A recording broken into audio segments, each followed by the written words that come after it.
Olá, estudantes do 7º ano. Neste vídeo vamos falar sobre povos indígenas, características da parte cultural, dos modos de vida, como esses povos viviam, quais são as referências que nós temos que estão diretamente ligadas à cultura e à nação indígena em território brasileiro. O que nós temos desde a época antes da chegada dos colonizadores e como isso foi alterado pela presença da colonização nos hábitos, nos costumes, no deslocamento desses povos pelo território, tentando fugir um pouco de toda a ocupação proporcionada ali pelos portugueses. Nesse sentido, então, nós refletimos juntos.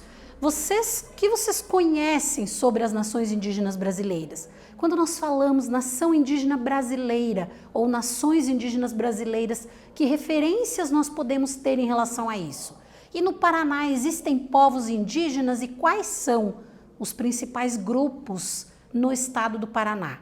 Pensando nisso, então a primeira coisa, quando os colonizadores chegaram em território brasileiro, já tinha gente aqui.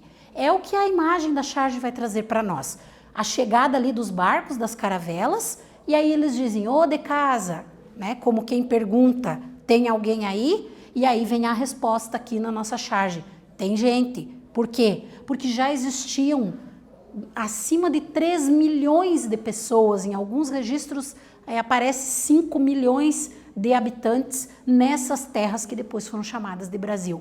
Esses habitantes, os povos indígenas, eram divididos em diferentes grupos étnicos que tinham características, modos de viver, religiosidade, idiomas que se diferenciavam entre si também. Então, bem importante pensar nesse sentido ali, a ideia do que eram, né, esses povos, que características eles tinham quando chegaram os colonizadores. E o mapa vai trazer para nós quem eram os principais grupos, né? Os grandes grupos.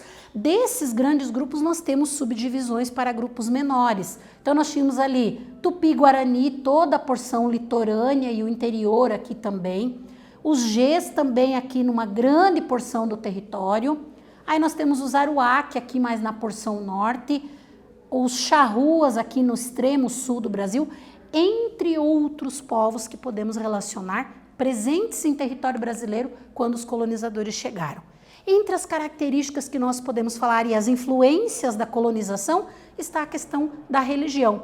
Os povos indígenas eram de modo geral politeístas, acreditavam em diversos deuses, em várias divindades, né? Relacionadas com a natureza, com plantas. Mas a chegada dos colonizadores acabou influenciando, inclusive, essa questão da religiosidade. A religião foi usada também para a dominação desses povos. E por isso eles acabavam colocando elementos de outra religião, da religião trazida pelos colonizadores, que era o catolicismo, nas suas próprias religiões ali, desvirtuando, mudando um pouco do que era originalmente. Nós temos ali, entre as nações, entre as etnias indígenas, um exemplo são os Caingangue, que correspondem a quase 50% da população ali que fala a língua G e estão entre os mais populosos do Brasil, entre os povos indígenas, ocupando toda essa porção que vai desde o sudeste de São Paulo até o norte ali do Rio Grande do Sul e se estendendo também para a Argentina. Então, a área de ocupação ali da população Caingangue era extremamente ampla, principalmente na região sul. E aí, nesse sentido, nós pensamos que o Paraná tem a presença forte, né, da cultura Caingangue desde os tempos iniciais, porque eles ocupavam uma boa porção dessas áreas. E aí nós temos, entre outras referências desses povos, né, o idioma, as palavras que nós falamos, muito do vocabulário do português que nós falamos, tem palavras de origem indígena, como por exemplo, Curitiba, que significa muito pinhão, Curumim, que significa menino, então são referências ali. E aqui no estado do Paraná, então, a divisão ali de povos, né? Nós vamos ter os Guaranis em algumas porções do litoral e do oeste, e principalmente os Caingangue aqui em toda a porção central do nosso estado. Então, nesse vídeo nós falamos sobre povos indígenas, características culturais desses povos. Espero que vocês tenham gostado. Até breve.